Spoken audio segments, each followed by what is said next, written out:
શું કરશું એટલે શું વાથી એટલે અલગ જગ્યાએ લાગી ગયો તો બીજી ક્યાંક લાગી ગયો તો દવાખાને જવાના મારે પૈસા દેવા પડે જ ને તમે કાઈ ન કરે હવે શું કરશું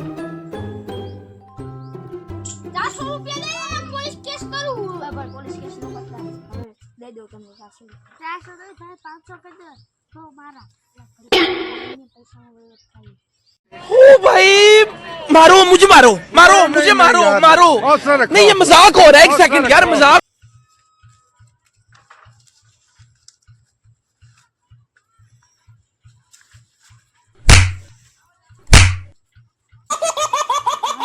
પુંગીનો બેરો તો કાકા 400 રૂપિયા આવે એટલે તમે કીધું તો હો મારા તું હવે ગોડા મે એટલે 400 કીધા તા કે હો તારા 300 મારા પત્તર જદી નાખી નો આવ્યો હોય તાવાનો બીજાને લઈને ગયો ને તો કાઈ ખાધું